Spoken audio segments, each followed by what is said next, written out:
이번 시간에는 이제 배당 연습 2번입니다. 자료에 2번 보시니까 이것도 자료를 보시면은 제가 지난 시간에도 이제 수차 말씀드렸습니다만은 주거용 부동산에 대해서 우리가 배당표를 작성하신단 말이죠. 이랬을 경우에 뭐다 이게?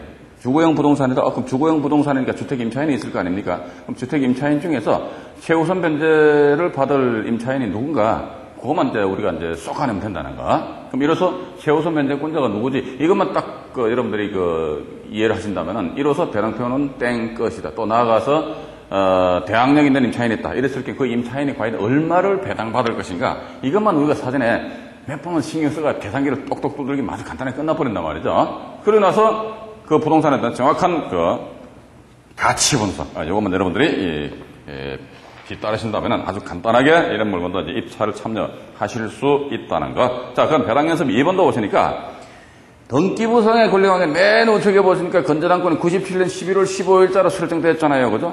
97년 11월 15일자다. 여기다 동그라미 딱 치셔가지고 얼마? 보증금 얼마? 3천만 원 이하인 자 얼마? 1200. 요것만 딱 여러분들 쓰시면 돼요. 3천만 원 이하인 자 얼마? 1200에 대해서 최우선 변제를 받아갈 수가 있다더라. 그러면 최우선 변제는 뭐지? 우선 변제권보다 먼저 받아가는 것이지. 그러니까 이 당의 경매 사건에 있어서 이 건재당권 등 건재당권 등입니다. 자꾸 말씀드리는데 건재당권 등 우선 변제권자보다도 먼저 받아갈 사람 누구지? 보증금 3천만 원 이하 다 나왔나 보니까 이게 누구였습니까? 임차인 관계는 여러분들 보시란 말이죠. 임차인 관계는 보시니까 누구 있다? 이게 이기환 3천만 원이니까. 밑에 김정환, 다음에 또 누굽니까? 김호길, 또 누구죠? 이민길, 또 누굽니까? 밑에 진형수. 어쨌든 이 물건에 있어서 보증금 3천만 원 이하인 임차인들은 하나, 둘, 셋, 넷, 5명입니다. 5명. 이 사람도 어떻게? 각 1200에 대해서 최우선 변제 누구보다도 우선 변제권자보다도 뭐를 1200만 원을 어떻게 먼저 받아간다. 이게 최우선 변제란 말이죠. 그런데 여기 이민길 씨죠. 이민길 씨. 이 양반이 보니까 보증금액이 1300만 원 되거든요. 보증금액은 얼마? 이 사람의 보증금은 1300이 돼요. 1300 같으면 얼마입니까? 보증금 3000만 원 이하에 해당되기 때문에 당연히 이 사람은 봐서 1200에 대한 최우선 변제를 받아갈 수도 있지 않겠느냐라고 생각을 할 수도 있을 것 같은데 우리가 이거 보시니까 임차인들이요 이렇듯이 최우선 변제를 받아간다. 이 최우선 변제 받는 조항이 지난 시간에 말씀드렸잖아요. 법 몇 조 8조 제1항 규정에 근거한다 이런 말씀드렸습니다. 따라서 법 8조 뭐다 주택임대차 보호법 제8조 제1항 규정을 보면 임차인은 뭐다 이게 임차인은 보증금 중에서 일정액을 어떻게 담보물권자보다도 어떻게 우선해서 변제받는다. 뭐 이런 식으로 이렇게 나와 있단 말이죠. 다음 얘기 보시니까 임차인이 이렇게 우선해서 변제받기 위해서는 어떻게 하지? 그러니까 채권자가 건재당권자가 임의경매 신청 또는 아니면 판결문 등을 가진 채권자가 강제경매 신청하면은 강제경매 신청에 의한 뭐가 됩니까? 등기부등본상에 기입등기가 될 거 아닙니까? 단 임차인이 이렇게 어쩌고 해가지고 뭐보다 어떻게 어쩌고 우선 변제 받는다. 단 어떻게 이거 받기 위해서는 어떻게 채권자의 경매 기입 신청에는 경매 기입 등기가 된단 말이죠. 경매 기입 등기일 전에 뭘 갖춰라? 임차인은 법 3조 1항에 의한 이 요건을 갖춰라. 이게 뭡니까? 임차인은 경매 기입 등기일 이전에 일단 전입신고하는 거예요. 그죠? 경매 기입 등기일 이후에 전입신고하다가 세상 쓸모없는 겁니다. 왜? 법 규정에 분명히 기입 등기일 이전에 너 전입신고해라 이거지. 그런데 이 이민길 씨 같은 경우는 보시니까 등기부상의 권리관계에 대해서 맨 우측에 보시니까 2001년 9월 12일자 2001년 9월 12일자로 해가지고 이거 보시니까 임의 이렇게 돼 있잖아요. 그죠? 임의 공공새마을금고니까 1순위 저당권자 즉 97년 11월 15일자 공공새마을금고에서 이 날짜에 담보권 실행을 했어요. 경매 신청했다는 거지. 임의경매 신청했는데 이 이민길 씨의 전입 날짜가 언제지? 2001년 언제입니까? 2001년 이민길 씨 이제 임차인 관계난에서 밑에서 두 번째 있죠, 그죠? 2001년 언제? 10월 31일 되시. 이 날짜에 이 양반이 전입신고했네. 근데 이 사람은 전입신고 바로 밑에 확정일자는 언제 받았습니까? 98년도 언제? 11월 25일 날 확정일자 받았죠. 이 확정일자는 100번 받아봤자 아무런 실무가 없습니다. 사람마다 임차인은 이 확정일자에 의한 우선 변제권을 경매 절차상에 있어서, 물론 이게 이제 경매가 아니고 일반 임대차라서 계약기간 끝나고 하면 큰 문제는 없어요. 근데 이게 경매가 요입당됐다, 경매가 진행됐다 이거지. 이랬을 경우 뭐다? 이걸 기준, 임의 경매에 따른, 이건 임의 경매니까 등기부등본상에 기입등기됐다는 거 아닙니까? 그죠? 예, 기입등기된 이 날짜를 기준해서 어쨌든 임차인은 이 날짜도 먼저 뭐를 법 3조 1항에 의한 요건을 갖춰라. 이게 뭐지? 그러니까 결국은 이게 뭡니까? 전입신고잖아요. 그지? 전입신고를 해라. 이렇게 나왔어요. 그런데 이 신고는 뭡니까? 경매 기입등기 이후에 전입신고였기 때문에 이민길 씨는 따라서 뭐다? 최우선 변제 대상에서 제외된다는 거. 그걸 여러분들 좀 이해를 하시고, 자, 그럼 여기 참고로 제가 말씀드리는데, 전입신고를 할 수 있는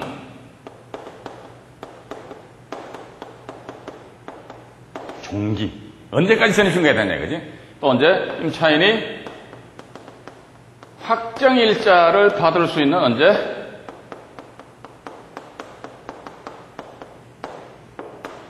언제냐, 이게. 전입신고를 할 수 있는 종기는 언제지? 그러니까 채권자가 경매 신청을 하면은 경매 신청 사실이 등기부등본상 기입등기된다. 따라서 경매 기입 등기 전에 반드시 전입신고를 해라. 이렇게 나왔습니다. 그러면 확정일자를 받을 수 있는 종기는 언제까지지? 확정일자를 받는다는 것은요, 이 임차인은 전입신고를 했다는 그런 전제입니다. 전입신고도 안 하고 확정일자 받는 종기는 의미가 없어요. 항상 임차인은 뭐다? 전입신고에 의한 대항력을 전제로 한 확정일자 이렇게 나갑니다. 그러니까 확정일자를 받을 수 있는 종기는 언제지? 그러니까 경매 기입, 요거 등기 전이잖아요. 요거 경매 기입 등기 후. 경매 기입 등기 이후에도 확정일자 받을 수 있습니다. 받을 수 있는데 무한정이 아니라 이거지. 경매 기입 등기 이후에 확정일자를 받을 수는 있긴 있는데, 단 뭐다? 법원에서는요, 현행 민사집행법입니다. 민사집행법에서 경매가 진행이 된다들 하게 되면 경매법원에서는 배당 요구 종기를 공고를 합니다. 근데 경매 기입 등기 이후, 자, 경매 기입 등기 이후에 법원에서는 배당 요구 종기를 공고한단 말이에요. 따라서 어떻게? 경매 기입 등기 이후 배당 요구를 할 수 있는 종기일, 종기일까지, 종기일까지 어떻게? 확정일자 도장을 뻥 찍어가지고 법원에 제출을 하면 된다는 거. 그렇게 여러분들 이해하시면서 여기서 이제 제가 간단하게 말씀드릴게요.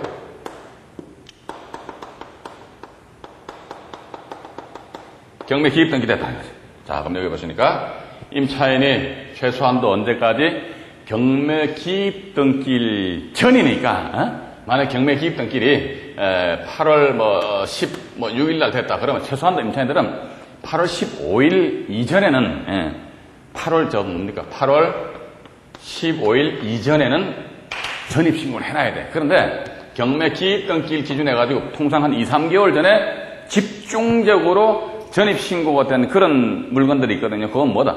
그런 임차인들의 허위, 가짜 임차인일 확률이 높고, 때로는 경매 판사가 저는 뭐다? 허위의 임차인이기 때문에 어떻게 배당해서 직권으로 배제를 시키는 그런 경향이 짙다는 거, 그렇게 좀 이해를 하시고, 어쨌든 임차인은 경매 신청에 의한 기입등기되기 이전이니까 8월 16일 날 기입등기됐다면 8월 15일 이전에는 반드시 전입신고를 해놔라 이렇게 됩니다. 자, 그렇게 되고, 그럼 그 이후에 전입신고가 되면 말짱 꽝입니다. 꽝. 아무런 의미가 없어요. 자, 그럼 밑에 확정일자를 받을 수 있는 종기는 언제지? 그러니까 채권자가 경매 신청에 의한 경매 뭐가 되었습니까? 신청하면은 경매 신청 사실에 타당하면 법원에서는 경매 개시 결정을 내려주면서 경매 개시 결정된 사실을 어떻게? 등기부등본상에 등기를 해줍니다. 이게 경매 기입 등기라는 거죠. 기입 등기일. 요거 등기일 이전에 일단 임차인은 전입신고를 해놔야 됩니다. 어쨌든 이게 전입신고 해놔야 돼. 이전에 해놓고 나서 아이고 보니까 확정일자를 안 받아버렸네. 확정일자를 안 받았다 어마야 할 필요는 없다는 거지. 경매가 진행되는 와중일지라도 아이고 내가 필요하다고 이때 가서 확정일자를 받을 수도 있다는 것. 단 확정일자를 받을 수 있는 종기는 언제? 최소한도 법원에서는요, 경매 신청의, 채권자의 경매 신청에 의한 기입 등기가 되면요, 이 날짜로부터 통상 이게 며칠, 90일 후에 뭐를? 배당 요구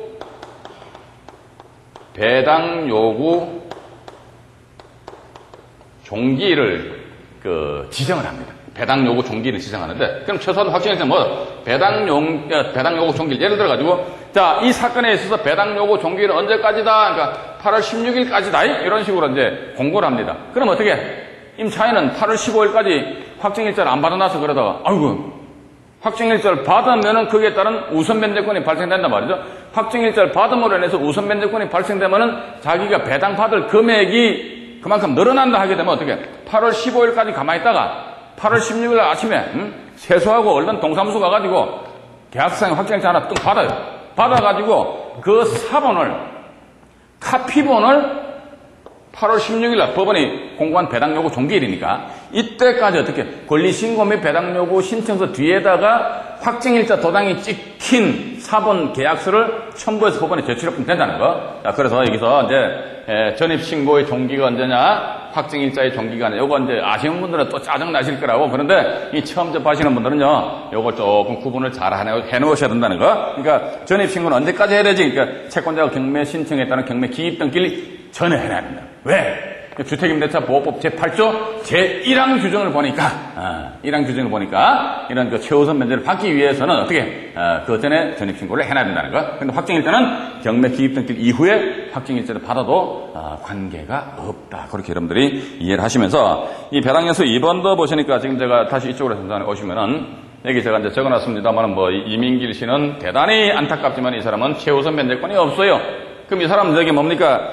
2001년도 10월 31일 날 전입신고했다. 대항력은, 이런 게 대항력은 의미가 없습니다. 이 사람 아예 이해관계인의 지위에서 빠져버린단 말이죠. 그럼 이해관계인의 지위에서 빠진다. 그럼 이 사람 확정일자 98년 11월 25일자 받아놨다네, 그죠? 받아나면 아무리 쓸모가 없습니다. 그럼 결국은 낙찰자하고 이민기라고 나중에 이제 이사비용 얼마 줄 테니 니 나갈래 말래? 이런 식으로 실강의를 벌려야 된다는 거예요. 이렇듯이 보면요. 저는 그렇게 봅니다. 이게 주택임대차 보호법이라는 것이 내가 반드시 경매 투자를 하기 위해서만 알아야 될 것이냐, 그건 아니다. 최소한 내가 남의 집에 전세 산다고 그러면은 대항력하고 확정일자 이게 뭔지 이 내용을 우리가 정확히 일반 상식 측면에서 알아놔야 됩니다. 자, 임차인 여러분들 보십시오. 임차인들 보증금액 이민길 씨가 1,300만 원이잖아요. 그럼 이 사람 1,300만 원은요, 돈 많은 사람들 몇십억, 몇백억하고 같은 건 가치입니다. 그런데 어떻게 전입신고를 어리버리하게 했다가 한 푼도 못 받고 그냥 나가야 되는 그런 이런 사태가 발생될 수가 있거든요. 그래서 이런 부분은 잘 감안을 하셔서 여러분들이 좀 접근을 하시기 바랍니다. 자, 어쨌든 보시니까 이 7번에서는 이제 대항력 있는 임차인 확정일자 최우선 변제, 이 최우선 변제권자들에 대해서 말씀을 드렸는데 이민길 씨는 제외가 된다. 이게 최우선 변제니까 그 밑에 자료 밑에 보시니 1순위 이후 2순위, 3순위, 4순위, 5순위 쭉 나와 있지 않습니까? 요건 제가 또 일일이 제 말씀을 안 드리려고 합니다. 왜냐면 제가 지난 시간에 말씀드렸던 거, 사례에서, 확정일자 우선변제 1등 뭐냐, 2등이 뭐냐, 3등이 뭐냐, 그것만 여러분들이 나름대로 이제 볼펜 가지고 써보시란 말이에요. 써보셔가지고, 여기 2순위에 보니까 박원서시 4,500만원 이렇게 돼 있거든요. 가로 안에 우선변제 1순위 이렇게 돼 있잖아요. 그죠? 그런 측면에서 여러분들이 한번 차근차근 접근을 해보시면은 이 사건에 있어서는 어쨌든 임차인 몇 명입니까? 둘, 넷, 여섯, 8명이네요. 그죠? 임차인 8명 중에서 2명만 낙찰자한테 대항을 할 수 있습니다. 그러니까 박원서 씨하고 세 번째 임차인이죠. 정성무 씨. 이 두 사람만이 낙찰자한테 대항을 할 수가 있습니다. 그러면 우리가 이런 물건에 접근한다 했을 경우는 어쨌든 권리관계상의 하자가 없게끔 하기 위해서는 뭐다? 대항할 수 있는 임차인 박원서, 정성무 이 양반들이 과연 얼마를 배당받을 것인가? 거기에 대해서 1차적으로 초점 맞추자 이거지. 그러고 나서 나중에 시간적인 여유가 있으면 대항력 없는 임차인인데 야는 과연 얼마를 배당받아 하는가? 이런 쪽으로 여러분들이 접근하시면 아주 간단하게 해결할 수 있다는 거죠. 박원서 씨 같은 경우는 4,500천억 다 배당받습니다. 배당표에 의하면은. 그 다음에, 정성무 씨도 보니까, 아이고, 이 사람도 보니까, 보증금 6,500에 대해서는 3순위로 싹 다 받아가 버리죠. 이야, 그럼 뭐다? 이 물건은 부동산 등기부상에 또는 부동산 상에 하자가 없는 물건에 해당이 된다더라. 자, 이랬을 경우, 다른 임차인들은 과연 얼마씩 배당 받아가는가, 그건 나중에 여러분들 조금 여유를 가지시고 하면 배당표를 작성해 보시는 것도 결국 나중에 명도 집행할 적에 하나의 도움이 되지 않을까 하는 그런 생각을 가지게 됩니다. 자료 맨 밑에 보시니까 임차인 이민길은 경매 신청 등기 이후에 전입신고하여 배당 절차에 참여하지 전혀 못합니다. 전혀 참여하지 못한다는 거.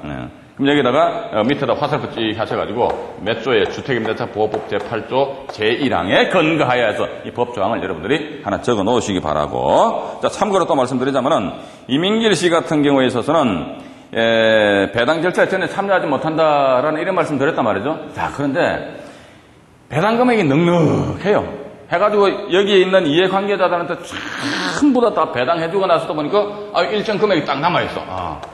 일정 금액이 남아있다. 일정 금액이 남아있어도 이 이민길 씨는 말이죠. 일단은 이 사람은 이러한 상태에서 자기가 가만히 있으면 이 돈에 대해서는 전혀 타치하지 못합니다. 그런데 보니까 이거 봐라, 일정 배당 금액이 남아있다 하더라. 그럼 이민길 씨 입장에서 이 배당 금액에 대해서 본인이 참여하기에 분명히 자료에는 배당 절차에 참여하지 못한다 이렇게 말씀드렸는데, 근데 다 배당해주고 나서 남는 잔여 금액이 있다. 여기에 대해서 자기가 타치하기 위해서는 어떡하지? 그러니까 이민길 씨는 뭡니까? 집주인에 대한 보증금 반환 청구 채권을 가지고 있잖아요. 그죠? 경매 절차상에 있어서 이해관계는 안 된다 이거지. 그런데 순수하게 이민길 씨는 뭐다? 소유자에 대한, 즉 집주인에 대한 보증금 반환 청구 채권을 가지고 있기 채권자입니다. 채권자 입장에서 채권 정서 뭡니까? 이민길 씨 뭐 가지고 있죠? 임대차 계약서 가지고 있잖아요. 그죠? 이 임대차 계약서 가지고 요 잔여 금액에 대해서 뭘 어떻게 한다 하더라. 이게 조금 복잡하지만은 채권 가압류 신청을 해가지고 나는 이 돈에 대해서는 채권을 가지고 있단 말이지. 이거 왜냐? 경매 절차상에서 이 잔여 금액이니까 경매 절차상에서 이 금액인데 만약에 이민길 이 사람이 이 잔여 금액이 있단 말이지. 있는데 이런 채권 가압류 신청에 의한 집행을 안 해버렸다 그러면 이 돈은 누구한테 배당이 주어진다더라? 집주인한테 배당이 주어지게 됩니다. 그렇기 때문에 조금 이 사람은 번거롭을지는 몰라도 채권 가압류 신청에 의해서 이 금액이 소유자한테 배당이 진행되는 것을 저지한다는 거, 그렇게 여러분들이 좀 이해를 하시기 바라고. 자, 이제 배당연습 3번인데요. 이 배당연습 3번은 여러분들이 보시면 기존의 1번, 2번 배당표 작성한 것과는 조금 이제 분위기가 좀 틀려요. 제가 여기 자료를 올려놓은 것도 보면 뭐 단순하게 그냥 올려놓은 게 아니고 스텝 바이 스텝식입니다. 한 단계씩 차근차근 올라가자 이거죠. 따라서 이번 시간에는 이제 3번에 배당연습 3번에 해가지고요. 이거 전체적으로 제가 말씀을 안 드렸는데 이건 뭐다 그러니까 우리가 이미 임차인들의 소액 보증금에 대해서 공부할 적에 이런 말씀 드렸단 말이죠. 최우선 변제 금액에 대한 지급 기준 권리가 뭐냐. 지급 기준 권리 하니까 건저당권이 있고 또 뭐라고 그랬죠? 담보 가등기가 있고 마지막으로 확정일자부 임차인이 있다 이렇게 나옵니다. 얘네들이 뭐지? 그러니까 법 8조 제1항 규정에 의한 담보물권자다. 이거 제가 자꾸 반복해서 저는 사실 이렇게 여러분들한테 자꾸 말씀드리면 지겨워 죽겠어요. 그런데 어쩔 수가 없어. 그래서 자꾸 반복해서 말씀드리는데, 근데 이 배당연습 3번 같은 경우는 뭐다? 그러니까, 자, 경매 시 배당표를 작성한다. 그럼 최우선 면제 금액에 대한 지급기준 권리를 찾자 이거지. 지급기준 권리가 뭐고? 그러니까 건저당권에다 담보가등기 확정일자부가 된다 이거지. 이게 뭐지? 그러니까 법 8조 제1항 규정에 담보 물권자가 얘네들이라 이거지. 그러면 경매 사건에 있어서 배당표를 작성함에 있어서 최우선 변제권자를 골라내기 위해서는, 쏙가내기 위해서는 당해 경매 사건에 있어서 뭐다 이게 우선 변제권을 가지는 권리가 언제 설정됐노? 그런데 이 사건에 있어서는 우선 변제권이 성립된 시기가 두 가지로 구분이 됩니다. 두 가지로 구분돼가지고 이건 뭐다 보증금 2천만 원 시절 적에, 이건 보증금 3천만 원 시절 적에 이런 식으로. 자, 이거는 우리가 기 강의 시간에 말씀드렸습니다만은 이렇듯이 최우선 변제금 지급 기준 권리가 한 개는 괜찮은데 한 개가 아니라 두 개가 된단 말이에요. 아니 또 나가서 4천에 1,600에 해가지고 최우선 변제금 지급 기준 권리가 하나도 아니고 둘도 아니고 세 개일 경우가 있단 말이지. 이랬을 경우에 이 물건에 대해서 어떻게 우리가 접근하지? 그러니까 뒤에 있는 거 우리 신경, 속된 표현 쓰겠습니다. 신경 꺼버리다 이거지. 뒤에 있는 거 쳐다보지도 말단 말이지. 우선 이거 지워버려. 지우고 나서 2천에 700이다. 그럼 이거부터 해결하자, 그지? 해결하고 나서 남는 금액이 있으면 그때, 해서 너 이제 3천에 1200이다. 이런 식으로 부하를 시켜버리자겠습니다. 두 개가 있으니까 두 개를 가지고 번갈아 보면서 왔다 갔다 하면요. 진짜 답이 안 나와버려. 이 사례 3번이 그런 내용이기 때문에 지금 제가 말씀드린 여기에 최우선 면제금 지급기준 권리가 2개 이상이 된다 했을 경우는 뒤에 거는 일단 없는 걸로 보고 그러고 나서 배당 금액이 이 사안에 대해서 배당표를 작성해 주고 나서 나머지 잔여 금액이 있다 이랬을 때는 요거보다 뒤에 있는 것을 어떻게 합니까? 뒤에 있는 것을 다시 부활시키자는 거. 이런 식으로 이제 하나하나씩 쏙가내자는 거. 그렇게 여러분들이 이해를 하시면서 다음 시간에는 3번 배당 연습에 대해서 말씀을 드리도록 하겠습니다. 감사합니다.